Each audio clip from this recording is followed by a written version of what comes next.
Hey everyone. Hey, keep it down back there. There's so many people here. Today's lecture is on the top youth in the world, which used to mean people who were talented and will get better, but now it means like the top players in the world, because kids in their teens are fighting for top 20, top 30 spots in the regular world rankings.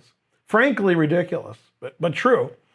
So I'm going to spend the first part of the lecture talking about these people, who they are, and what my opinion is. And then we'll spend the rest of the lecture looking at a couple games of the players in question. Now, the most popular of the juniors that you can see here, and these people were all born in the 2000s. So this is like 2001 till... looks like 2006. Yeah, okay. And these are the top juniors in the world right now. So they're all between the ages of 15 and 20. Firouja is the number one. He's been number one for a while. He's easily the most popular. And the reason is he plays very interesting chess. And the other reason is he plays nonstop on the internet. And there are a lot of people that think only the internet is real. Real life doesn't exist, only the internet. So if you're good on the internet, they don't care how good you are in real life. Now, unfortunately, for the people who love Firouja, he's just not as good at slow chess as he is online. Online, if he's playing bullet or hyper bullet or blitz or rapid, he's probably top 10 in the world. If he's playing slow chess over the board, then he's not. And people don't care about slow chess over the board like when I was a kid. And in fact, it's the opposite of the way it used to be. In the let's say 1930s to the let's say the year 2000, so 70 years or so, nobody cared about blitz chess, bullet chess. That was just considered for fun. So if somebody was like the second or third best player in the world in blitz or bullet, nobody cared. They say, how you do in slow chess? And if it wasn't good, then that was it. Now it's sort of the opposite. So people who aren't the top in the world, like Andrew Tang and Daniel Naroditsky, they're not top 10 in the world. They're not top 50 in the world. They're not top 100 in the world. But in blitz and bullet, maybe they're top 10 on the internet. That's more important. So Firouja is very famous because he's so good on the internet, and he's good in real life, just not as good as on the internet. And Firouja, as you all know, he changed his federation, and now he plays for France. So France is looking tough. France has some good players now, so you gotta watch it. Second on the list is Esipenko. Esipenko, as you all know, just did really well in the World Cup and forced Magnus Carlsen to tie breaks. And Esipenko actually won a game on demand, but in the end he lost to Magnus. But as you all know, earlier in the year in Tata Steel in January, Esipenko did beat Magnus, which broke Magnus's streak of never losing. Okay. Nihal Sarin has been like one of my favorite juniors for many years. And one of the reasons is I'm a rebel. If you talk to people about the top Indian juniors a year ago, 2 years ago, 3 years ago, they like Praggnanandhaa, they don't like Nihal Sarin. And I was like, well, Nihal Sarin's better. And I've been saying that for years. And the one advantage that Praggnanandhaa has, as you can see, is he's a year younger. And there's two reasons Praggnanandhaa, who's number 10 on the list, gets so much attention. One is he's very short. He's so short, people think he's like 8 years old. And then he's 2,600 FIDE. That's pretty good. But he's not 8 years old. He's just short. Now, what you didn't know, and by you I mean both of you and John and everybody else who's watching, is Praggnanandha's sister's really good. She just got her last IM norm. So she's going to be an international master, and she's, I think, 3 or 4 years older than Praggnanandha, and I think her name is Vaishali, but she's really good. And she's not as good as Praggnanandha, but if it wasn't for Praggnanandha, she'd actually be very famous. But now she's just, his sister because he's better than she is. Nihal Sarin, born in 2004, even younger than Firouja and Esipenko. 26.55 FIDE, third in the world for juniors. And Nihal and Praggnanandha are obviously the two big names in India, but India has a lot of big names in junior chess. But those are the two biggest right now. Bogdan Diak, whose name I'm not pronouncing right, from Romania, he had a really good tournament about a month or two ago. There was a tournament in Romania, and somebody dropped out at the last minute. So they said, okay, you live in Romania, you play. And then he did really well. He was beating every good player. Not so famous. More famous is Norderbek Abdusatorov. That's what you were thinking, right? He's number 5. He's the same age as Nihal Sarin, and the rating's about the same. And I've known him forever. One of the reasons I know these names better than the typical person isn't because I'm a grandmaster. It's because I coached at the World Youth many, many, many, many times. Many. I coached at the World Youth maybe 5 times between 2010 and 2018. And I coached in South Africa, I coached in the UAE, I coached in Greece, I coached in Slovenia, and I'm missing one, obviously. And also, I was a coach for Ray Robson at the 2011 U.S. Junior Championship, or World Junior Championship, U.S. Junior Championship. So I've seen all these guys come up 10, 11, 12, 13, 14 years old. I've seen them win gold medals. I know they're the highest rated for their age group. And Abdusatorov has been amazing for quite a long time. And he's from Uzbekistan, your favorite country. And recently, about a month ago, maybe not even a month, he beat Anish Giri in a match at the World Cup. That's pretty good, because Anish Giri's top 10 in the world, possibly top 5. Okay, now Shan Sargsyan, number 6, he's famous on the internet. He plays in like Title Tuesday and Arena Kings on chess.com, and he's always way up there. So I've heard of him just because of not because of slow tournaments, but because of tournaments on the internet. Shevchenko, I've barely heard of, number 7, but I have heard of him because of those tournaments online. Now, Tabatabai, number 8 from Iran, I heard of him because of chess.com tournaments, but in the World Cup, he made a big splash. He beat everybody, and he lost in the quarterfinals to Fedoseev. So he beat like 4 players that were higher rated than him in matches. So he's obviously very strong. Akobian is I've heard of him for quite a long time. Now, Hans Niemann is the number 1 American, 2606 FIDE. He just broke 2600. He became a grandmaster several months ago. And he's turning 18 this year.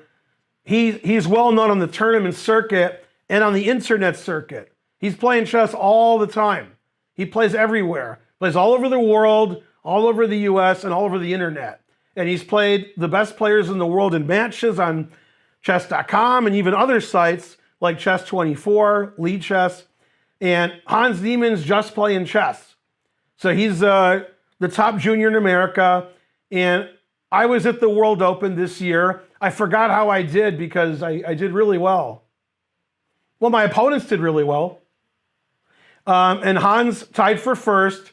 He was in first place the whole tournament. And in the US Open, which just finished, Hans came in clear second with 8 out of 9. He lost to the guy who won the tournament, 8.5 out of 9. And then he won all his other games. Vincent Kamer's been famous for a long time, number 12 from Germany. He's been a well-known name in the world youths. And he became more famous. He played in a Super GM tournament about 2 years ago. When he was, because I think he was like the local player. And Magnus was very lucky to beat him. He was beating Magnus like half the game. But Magnus ended up winning. But Vincent Kamer is very strong. Smirnov I've heard for a long time. There's another Norderbeck, which I didn't know. Yakubov, I've heard of his name, but I never, yeah. And then the next, we'll just do Americans now because we're in America, most of us. If you're watching on YouTube, you're probably in America. If you're sitting in our audience, you're probably in America right now. So second on the American list is a Wonder Liang. Now, you two probably don't know this. And if you're watching on YouTube and you don't know what I'm about to say, you're going to think it's a joke. And it's not a joke. Okay, it's easy. You can easily look it up. A Wonder's brother's name, who also plays chess, not as good, is a Dream. And they have a third sibling who has like a normal name. Like it's whatever, you know, like Joe or something. But a Dream and a Wonder. Now those are names. And a Dream's not bad. He was probably like 1900. I haven't seen him play chess anymore. He's a little kid too. I knew a Wonder when he was like 8. And a lot of people I know have beaten a Wonder because they played a Wonder when he was 7, 8, or 9. Then as soon as he was 10, then I don't know a lot of people who have beaten him. Now I've played a Wonder 3 or 4 times. All the games were draws. I was higher rated than him the first time or two. The last time we played, I was losing for 80 moves, but I ended up drawing. I was surprised I drew because I was getting crushed. Let's see, who's next American? John Burke. John Burke is an excellent player, and he comes in first, second, and third in a lot of strong tournaments, like the World Open, US Open, Foxwoods. John Burke's been really good for a long time, and last year, not this year, last year he became the US Junior Champion ahead of Jeffrey Zhang, beating Zhang in a match. So John Burke's pretty good. I'm a fan of Burke. Nicholas Chek I've known for years because of the World Youth. He's the next one. So there's a lot of, pretty good junior players. Now, so the audience isn't confused. As you all know, I'm going to pretend there's somebody here. They don't know.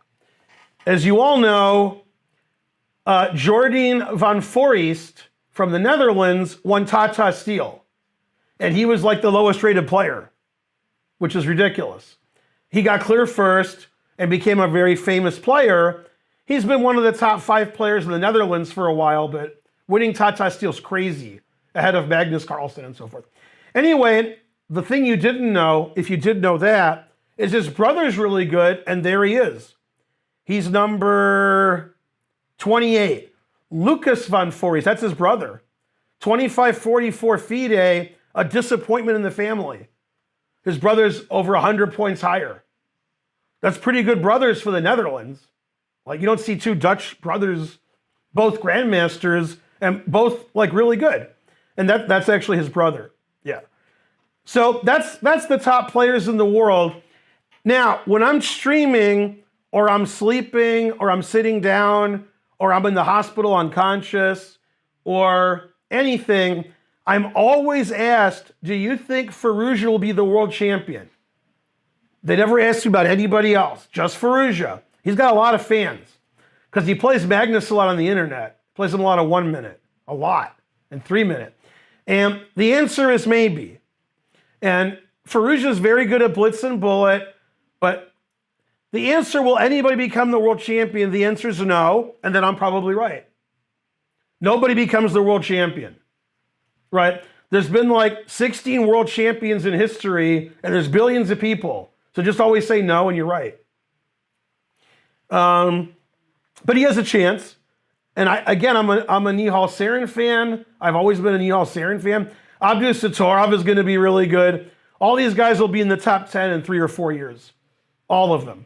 Like Firouja, Nihal Sarin, Abdus Satorov, maybe Praggnanandhaa, and that's all I'm going to say for now. And India, like every 3 months, has a new 25, 50 plus GM. Now, when I lived in Europe, me and Anand were like, that son. And he was the only GM in India. And there was like Dibyenndu Barua. He's your favorite, right? And then there were 2 GMs. And this was a little over 30 years ago. Now they have like 68 GMs. Also, in 1974, nobody in China played chess. They're like, what's chess? Now China is probably the best country in the world. So things change. China has like 5 players or 6 over 2,700 FIDE. What? And when they turn 30, they quit chess and start coaching. 30, get out of here. You're old. All right, truth hurts. Okay, now let's go to the squares, as they say. Not sure who says that. Oh, that's the wrong thing. It looks like the right thing. It tricked me. That's the right thing. Okay, we'll go to this. I'll share it. I hate to share it, but all right. That might be it. Okay. The people on the internet want to watch too. Terrible. Let me get this guy out of the way. Yeah, get out of there. I don't know how to get him out of the way the best way. Maybe that's okay. Yeah, okay, that is good. Okay, so the first game, and I'll flip the board, and also I have to get rid of the moves, otherwise you'll cheat. That's better. Okay, this is Tari, who's a very talented junior player, but now he's like in his early 20s. Terrible. And as you all know, Tari's the second best player in Norway. You know who the best one is. He's like, nope. Okay, the world champion, Magnus Carlsen. And for a long time, Jon Ludvig Hammer, okay, was the second best player in Norway. It's Hammer time. You could argue Hammer's better than Tari, but he's not. Okay, Tari's better, and Hammer like doesn't even play chess much anymore. I don't know what he's doing. He's sleeping. Now, Tari was a talented junior. Unfortunately, like a lot of people, he hasn't shown a lot of improvement the last 5 years. Like a little improvement, but you know, he's already in his early 20s, 26, 33. He's not going to be top 10. I mean, you know, sorry, or 20 or 30. And he's playing Firouja. And when I was looking at games to show in this lecture, I was like, oh yeah, this game. Like this is one of the most exciting games ever. This is why Firouja has so many fans. Now, 10 years ago, I discovered MVL, okay, Maxime Vachier-Lagrave. Everybody knows who MVL is, but not 10 years ago they didn't. And I was like, MVL, and they're like, put your pom-poms down. And I said, no, okay, because I have integrity. And the reason MVL played in his first the St. Louis, the Sinkfield Cup, is because I told my friend who's the organizer, I said, invite him. He says, okay, and he invited him. And the reason MVL is great is he always plays for a win, and he always plays like a maniac. He plays 100 moves of theory. It's very sharp. The positions don't make any sense, and he's a genius calculator. So he's very fun to watch, and that's why Firouja is good. Firouja gets positions nobody understands. He doesn't care if he understands them. That's what he likes. A lot of super GMs don't like that. They want to know exactly what's going on and have no losing chances and occasionally win. So Magnus is like 4 wins and 5 draws. Great. I win the tournament. And Geary, Fabi's a little more aggressive than he used to be. Wesley, they want to win a few games, not too many, and never lose. They love that. And Firouja is like, okay, I lost. I'll win the next 4 games, whatever. Okay, so Firouja has the MVL attitude, so his games are really exciting. That's why I like Firouja so much. Okay, now John, can you see the pieces move? Okay, so this is the Caro-Kann, right? Okay, and Tari played a very boring line. Okay, he took and played Bishop D3. This is a favorite amongst class players, Class C, Class B. They like to play this way with white. At the Super GM level, very rare. because this doesn't give white any advantage. This is just like I'm playing solid and I can't lose. And usually with white, 26 and 2700s want to win. So they play more aggressively. Okay. And I actually haven't seen this line that Firouja is playing. Everybody always plays knight c6. And Firouja wants to mix it up. Okay, he's immediately attacking the queen. The queen attacks the b pawn, which is typical, and he plays queen c7, which is unusual. Now, in some positions, but not this one, you can play bishop f4, and if they take it, then you're going to win their rook, right? Except checkmate.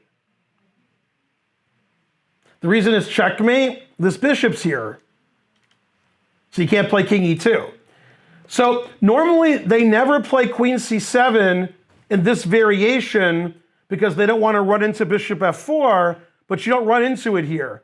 They usually play queen c8 or queen d7. So this position, I've played the Carlsen with both sides, mainly black. I've never seen this position. That's what Firouja wants. He wants to start the game on move 1. He doesn't want you to play 20 moves of prep. He just wants to play chess, and he plays like a maniac. And normally, when you're 26, 2700, the only maniacs you play are lower rated than you. 2300 players playing crazy. You're like, yeah. Then you're 2600, so you beat them. The guys who are higher rated than you, they play very solid and try to grind you down. So Firouja's a tough opponent. Okay, he played h3 attacking the bishop. He played bishop d7, which will be really strange for a lot of you. But this diagonal's open. Whoa, that's the drunken diagonal.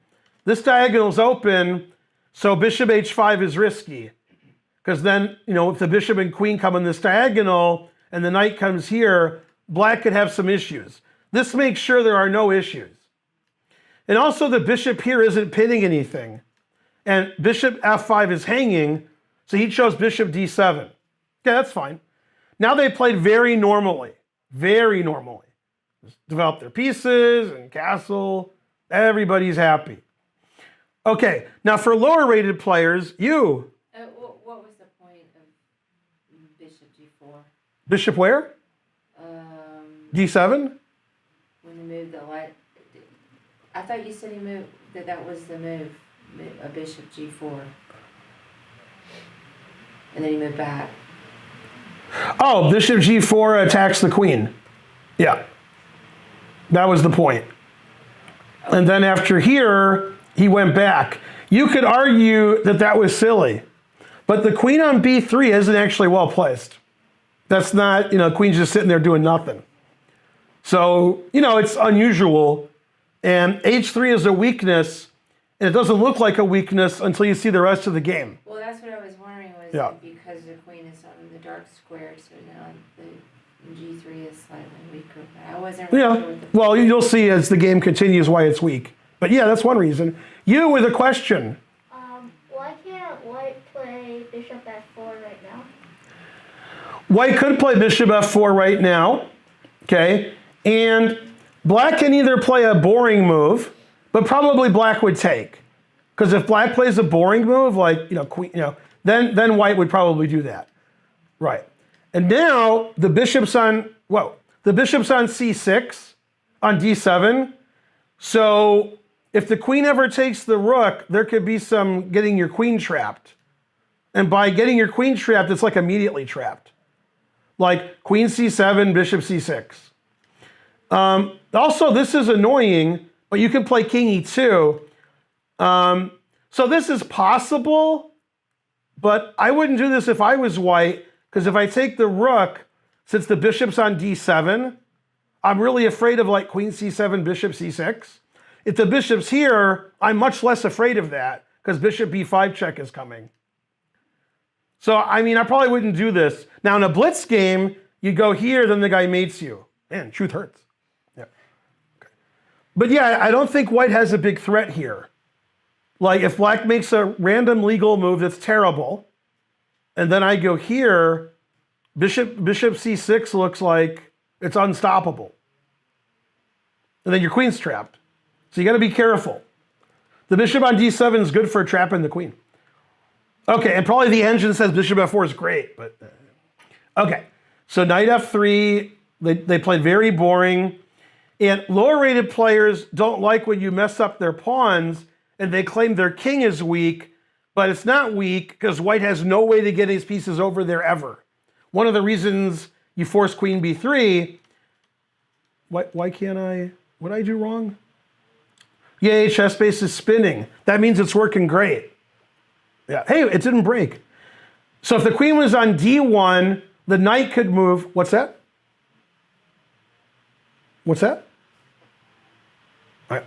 So if the queen was on d1, the knight could move and the queen could come in here, but it's over here. So this isn't something to worry about. That just opens the g file for the black rook. Okay, white completed development. Now he played knight h5, which is typical in some variations of the London where the bishop's out there and you're harassing it. Here, black just wants to control here, and he wants to advance his kingside pawns because he's pointing that way, and the white queen's over here doing nothing. So he goes back to d1, never play f6, and knight f4. So black's just going to play like g5, e5, and start pushing his pawns, and white is like, well, I'm solid, but what do I do? So always play bishop f1, doesn't want to give up his bishops, g5. That's why people love to watch Firouja. He's like, g5, let's go.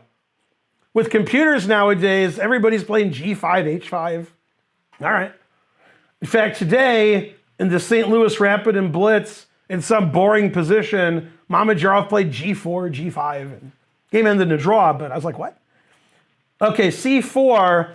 Now this move is explosive, obviously, but every chess book for strategy tells you when somebody attacks on the flank, you counterattack in the center. So c4, white has to get play somehow. King h8, he wants to play rook g8 and checkmate his opponent. Rook c1, rook g8. He takes the knight, which I don't think is the best move. Now, one of the reasons he took the knight is if he takes on this way to open the c file, black could take with the knight, and the knight is blockading that isolated pawn on d4. And he took with the bishop instead of taking with a pawn because that pawn would block his bishop. Even though the rook is open, the bishop on f1 makes it safe. He doesn't want his pieces blocked. He wants the bishop to be open, and he wants to play g4 and open the g file that way. b4, queen d6, getting off of the c line. Knight e7, here comes the knight. White's pushing on the queen side. Now, I don't fault white for playing g3. I don't care if it's bad. I don't care what the computer says. Because what black's going to attack now. h5, knight f5, g4, get his other rook over there. What's white doing? So white did what Yasser Serin would recommend. If I'm getting mated, I might as well be a piece up. Right? So white could not be a piece up, or white's like, all right. So probably white expected that he would trade his nice bishop for that pinned knight.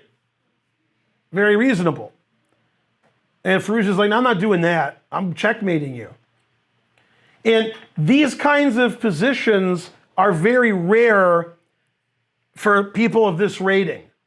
It's usually not crazy like this, unless it's a blitz game, then okay. The reason it's not crazy like this is the engine usually says somebody's winning, and then the person who's on the wrong side of that, they don't go into this. But Firouja's confusing, so you don't know like what's happening. So g4, ignoring his bishop, attacking the knight. Now he pins the pawn, so I can't take the bishop. And now king h1 threatens the bishop. Now the g-pawn's not pinned. And he's like, yeah, whatever. I don't care about that. So e5 is a discovered attack. You see how the bishops attack each other. So he trades. Now the queen's coming in here. That looks pretty like not safe for white. You agree. So a sample variation would be takes, check, checkmate. which is good for black. Yeah. So I like the way the bishop's on f4, and after g3, he just ignores it the rest of the game, because white really can't take it. Truth hurts. Okay, he plays knight h2, expecting queen h3 to come. Okay, he's right. Still can't take the bishop. Queen g2 mate. Rook g1. Stop. Now he can take the bishop. It's not his turn. Here comes the other rook. Notice how black has all of his pieces attacking.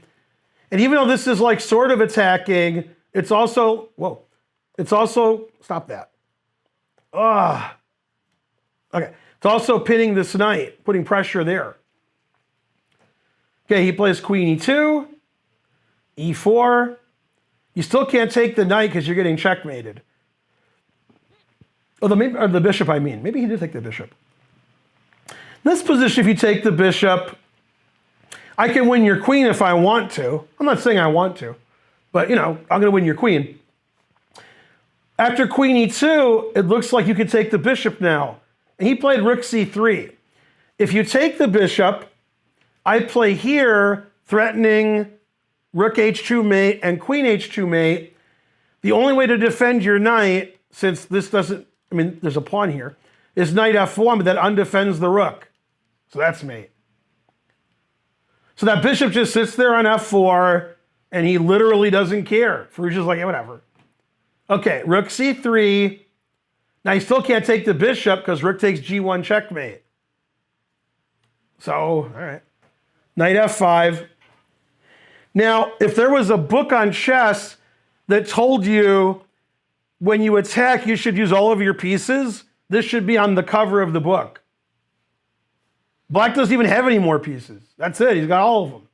Now, normally, when players are this strong, and you see a guy have 700 pieces attacking a king, that's because he sacrificed material. Nope. He didn't sacrifice anything. Material is even, and again, as Yasser would say, black has a free attack. It's free. Okay, now white sacks a piece because white can't do anything. White's position's frankly ridiculous. Okay, so he sacks a piece. Now Firouja's up a piece. All of his pieces are attacked. And now he sacks a piece back, threatening queen takes h2 mate. Got to take that bishop. But he didn't. He played rook g2. Ugh, terrible. Now the problem is the knight's defending this, so I don't know what to tell you. Man, I don't know what to do if I was white. Cry a lot, I guess. I don't know.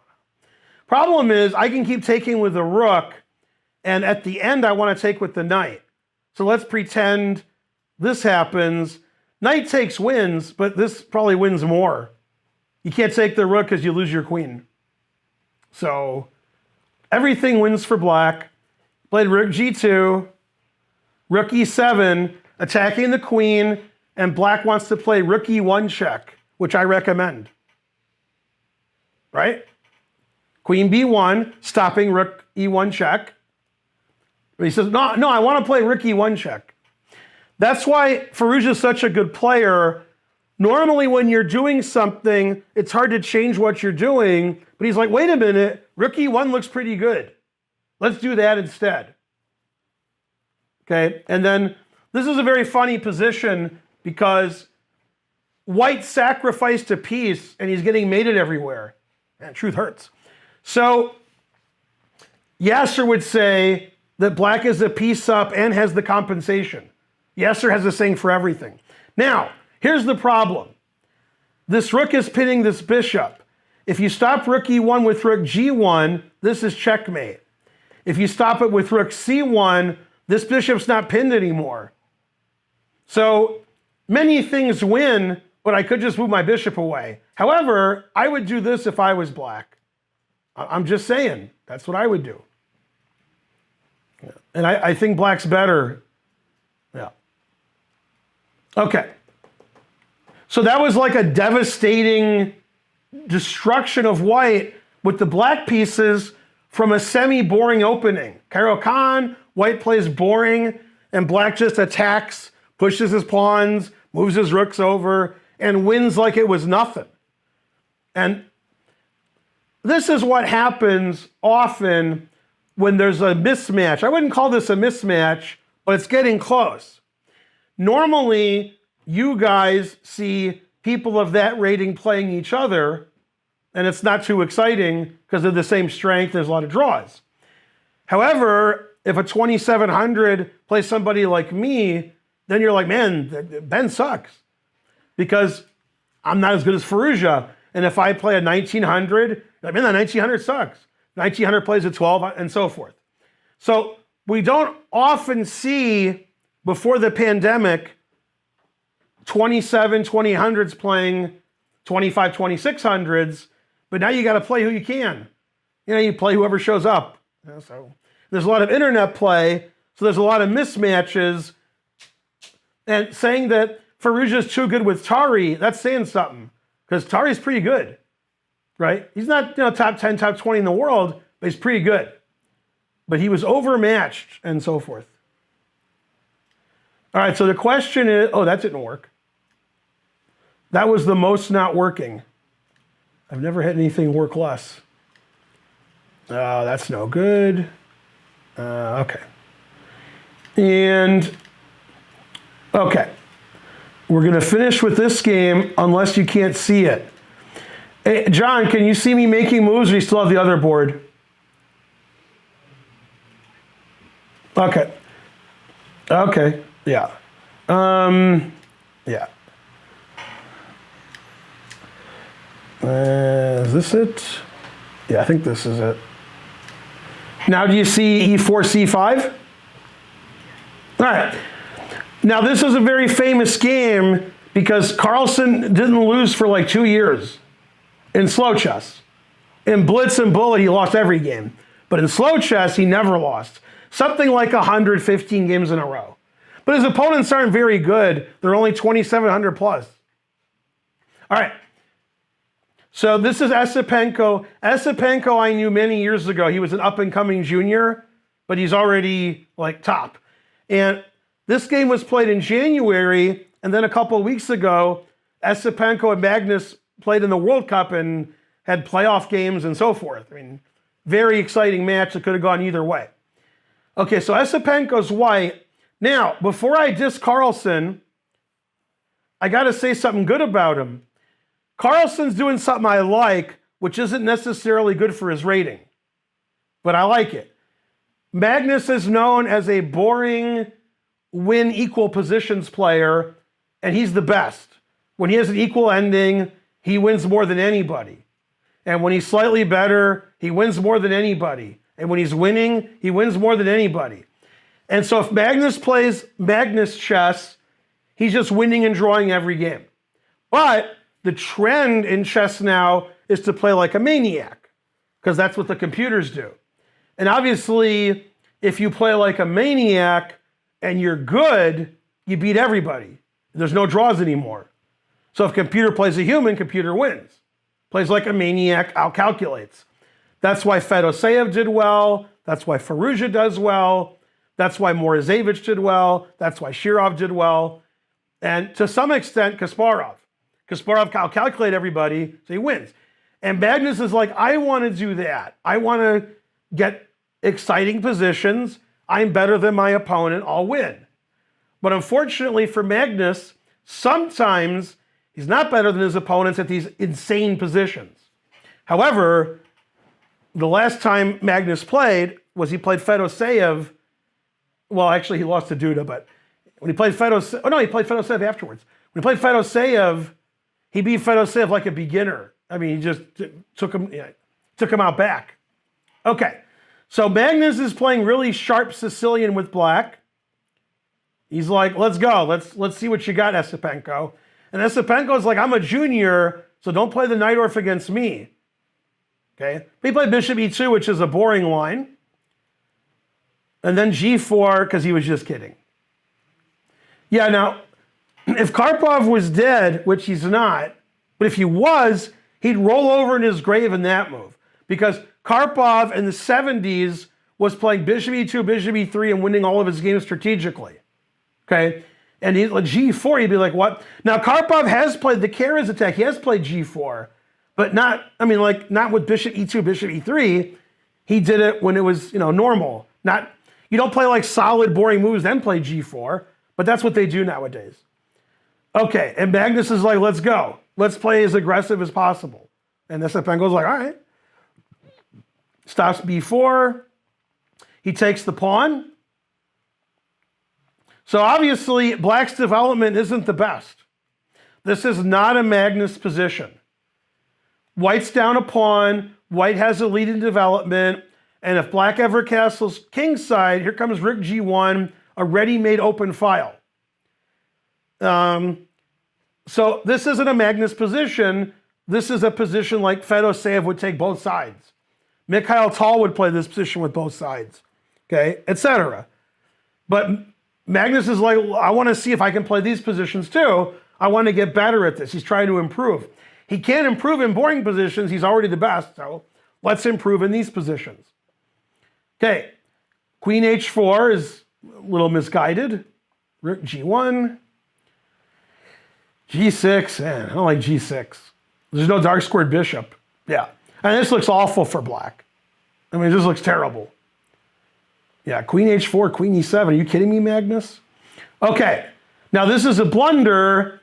And again, when you're playing a junior player,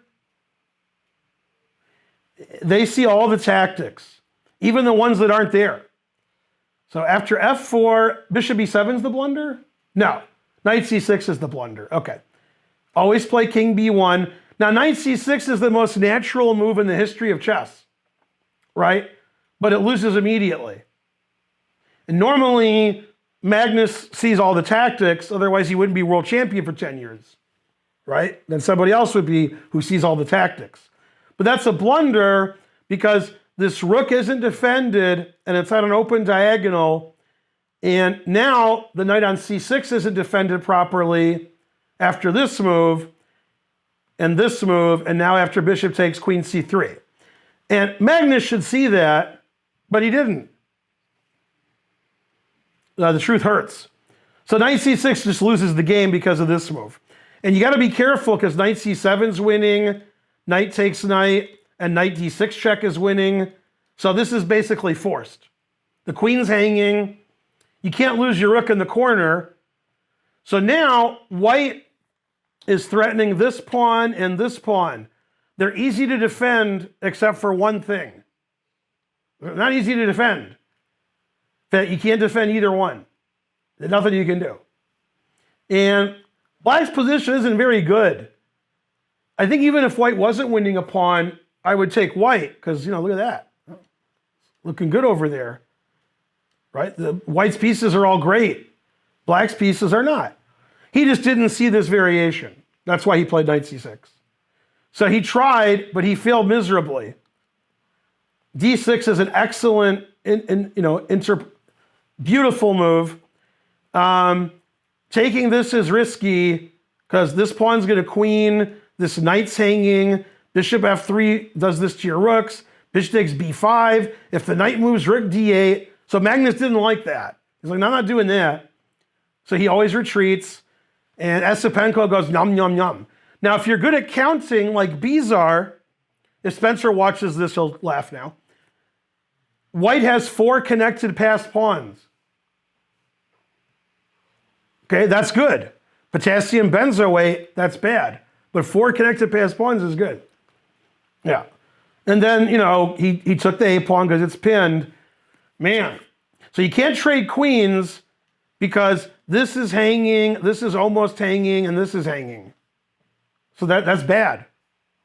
Okay, you can't trade queens. White's threatening, queen takes queen, rook takes queen, pawn takes rook.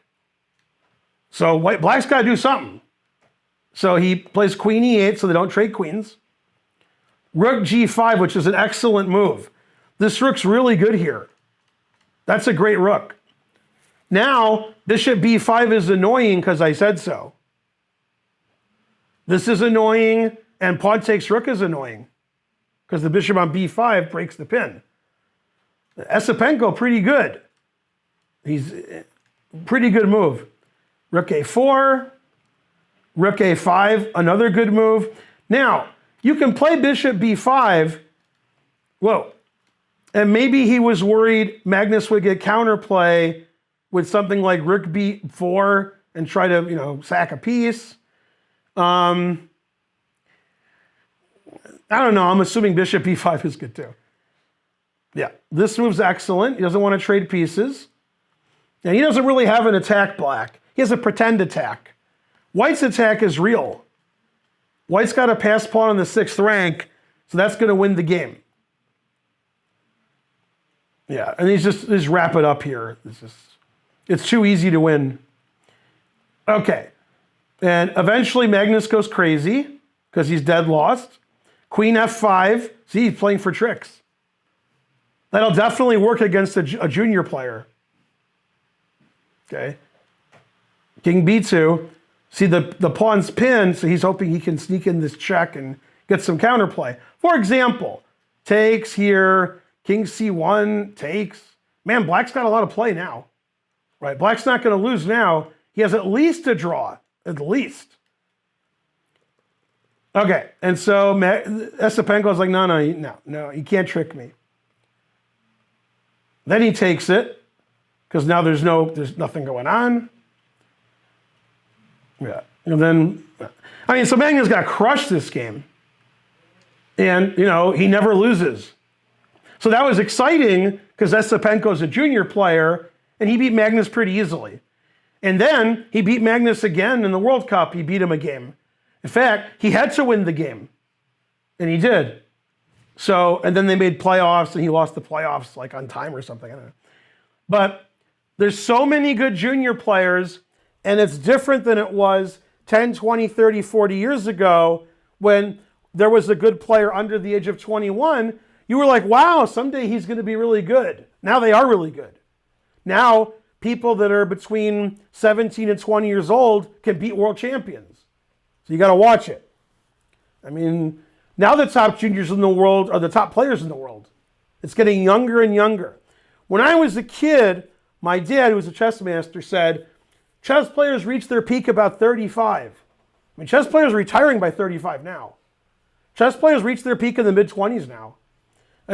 I could name several players who are 2,700 plus. They were better when they were 23, 24, 25 than when they were 30. Most of them. But not in the 1940s, 50s, 60s, 70s. You get better and better and better. Now, you get worse and worse and worse because these kids study chess all day. Terrible. So you think it's burnout? What's that? So you think it's burnout? A little bit, but I think it's that kids, when I say kids, I mean like under 21, you weren't playing the best players in the world. When I was a kid, you were playing other juniors.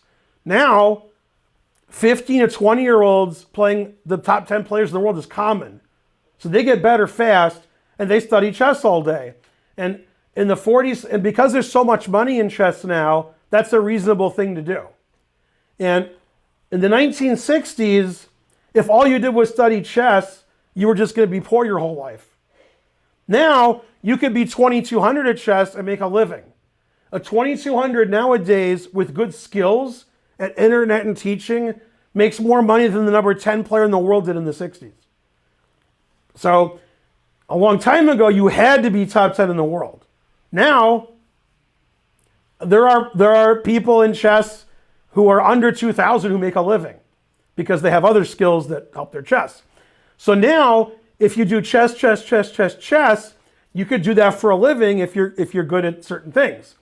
And so a lot of kids are like chess. I love chess. I can study chess 24 hours a day.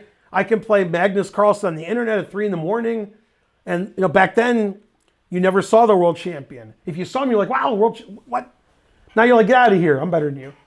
Yeah, kids today. So there's a lot of good kids playing chess, and they get better younger. And as you both know, and you, John, well, John does know, we have a new youngest grandmaster ever, 12 years old. The youngest before that was Sergei Karyakin. He was 12 years, 7 months.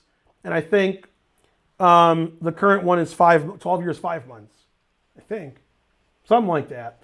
And I played him in Foxwoods 2 years ago when he was 10, and we drew.